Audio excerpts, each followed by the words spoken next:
This goes back to the matter of separation between church and state.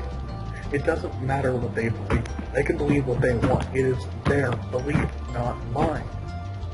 They need to stop trying to force it on me. And I'm not saying every Christian is like that. I'm truly not. Because I know not every Christian is like that. Like I've said, I've met some of the nicest, most caring and understanding Christians you could ever hope to meet. Then again, I've met some of the most bigoted and hateful Christians you could ever meet. It's a mixed bag, just like there's some of the most bitter and hateful atheists out there. But please, stop. And this goes to atheists as well. Stop trying to push it on them.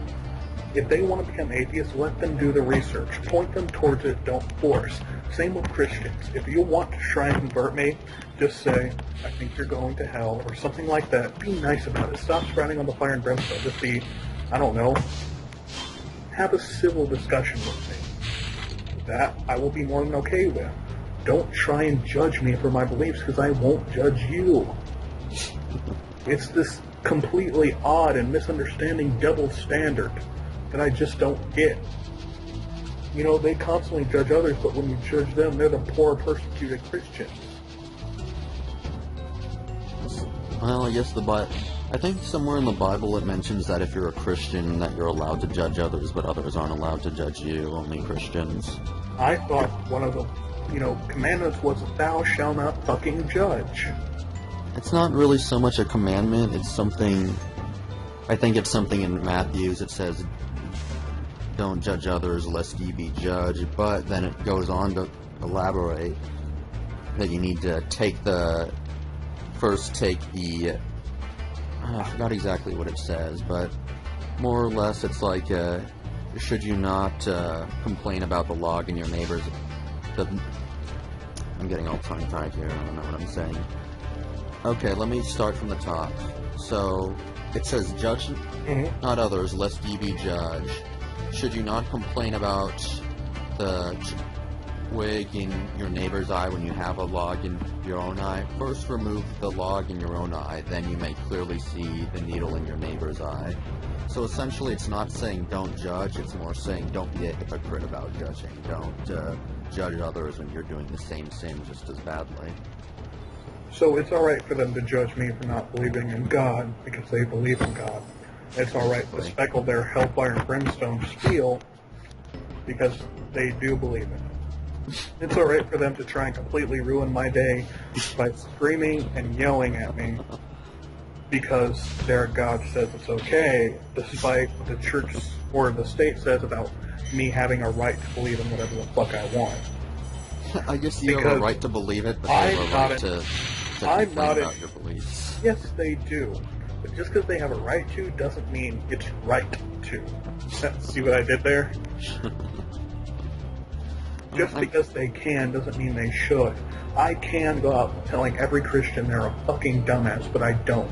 Because one, not only would I be wrong, two, it'd be a hateful and mean thing to do. And yet they do the exact same equivalent of that with coming up to me and sprouting fire and brimstone and saying just awful things to me, sometimes stupid things to me. Like one of my favorite things a Christian has ever said to me. Once again, not saying all Christians are like this, never said that. They come up to me and go, well, if you're wrong, you go to hell. This guy was Muslim, by the way, so I'm trying a really bad Muslim accent. And if I'm wrong, nothing happens. And I go, well, let's hope that. What if you're wrong and another religion is right? Wouldn't you go to hell? What if you're wrong and maybe the Greeks are right?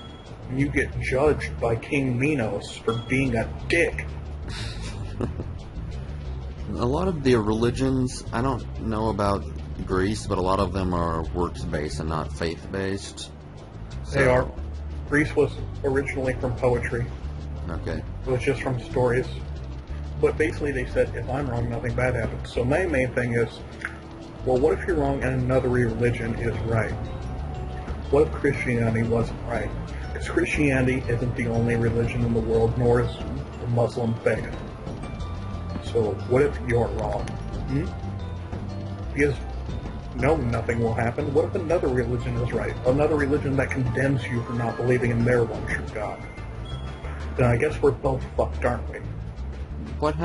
Well, it seems like most of the religions are works and not faith-based, so from an odds perspective, being a moral Christian would be the most likely to get you into an afterlife.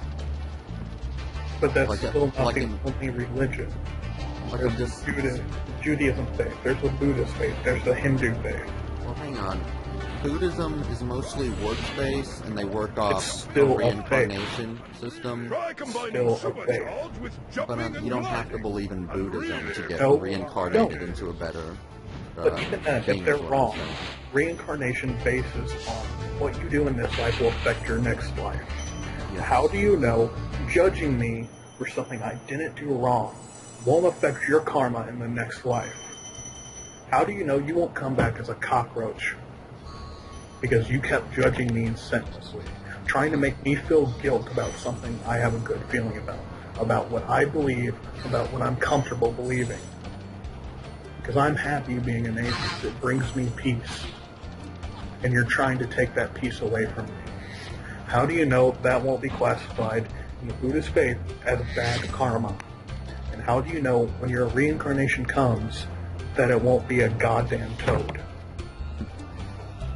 Well, I mean, I guess my take on that is kind of like if someone was in a car in a dark alley and another car was speeding toward them and about to hit them, you wouldn't want someone to just kind of let you go on your own way. You would want someone to yell and scream at you to move out of the way. So it's kind of, I guess that's kind of their perspective, that maybe they know better than you, that they... Well, the thing is, I'm not in a car. I'm a human being, and I have supreme peace with my spirituality. And they're trying to take that peace away, I feel. Because when I was a Christian and I believed in God, I felt a constant sense of nagging and doubt and unrestfulness. I wasn't happy. Even today, I'm not very happy, but I felt more peace. I felt more spirituality, and I felt more comfortable than I ever have as a Christian, as an atheist. Isn't your eternal soul more important than a temporary lifetime? I don't believe in an eternal soul. I believe our consciousness comes from the waves of neurons constantly fired in our brain. I don't know what happens when we die. And honestly, I don't know if there is a God or not, but I don't believe in the Christian God. Well, I'm just saying, if there were an eternity, it'd be more important, and so, right? So, because basically their argument is, because there is a chance that they are right, I should follow a religion that I don't exactly believe and hold my heart in, just for the small chance, in my view, that I will get an eternity at God's ice cream bar. That's a good way of looking at it. It's kind of like a shell game. Like, you want to make sure that you pick the correct shell, and like if you don't believe, then it's kind of like you've got no chance. But if you just pick a religion, maybe you've got a smaller chance. So you want to look at the odds and look at all of them, and then just pick one. Don't believe in heaven or hell as they define it. I don't speak for every atheist, but my personal belief is I don't know if there's a higher power. There very well might be. But I believe without a doubt that it's not what you people call God. I believe without a doubt that it's not what the Christians define as God. It's not what the Muslims define as Allah. It's not any Hindu, Buddhist. It's nothing like that in my personal faith. I don't know if it exists or not. It very well might. I can't disprove that. I can't disprove God exists. I simply don't believe he does. So, even if it's just 1%, isn't it worth the risk, since you're talking about eternity compared to a finite life? Why would it be? Would it really be taking my integrity and the peace I have now and ripping it to shreds? I have one life that I know of for sure on this earth. I'd rather live it in comfort and peace with knowing what I believe in is what I truly believe in. And be comfortable with that and face whatever damnation might await me. It's kind of like and force myself into a religion where I will never fully believe where I will never fully accept it and where I will never be happy with it. Because I won't. I'll never be happy believing in any religion like that. Because it's not me. As an atheist, I can say I don't believe in your God. But I can't say I don't believe in a higher power because I can't disprove there isn't one. Just like I can't prove there is one. And if it truly exists and if it truly is all-knowing, then I'm sure it would understand. Because if it truly is your all-loving God, then it would understand my dilemma. Because it would know exactly what I'm thinking. It would know my plight and it would understand me. So if it truly is an all-knowing God, like they say, then it would understand my dilemma and why I can't believe it. It would understand the things I've went through that would make me not believe it. And it would understand my plight. Maybe it's not necessarily all-loving, though. Then why worship it?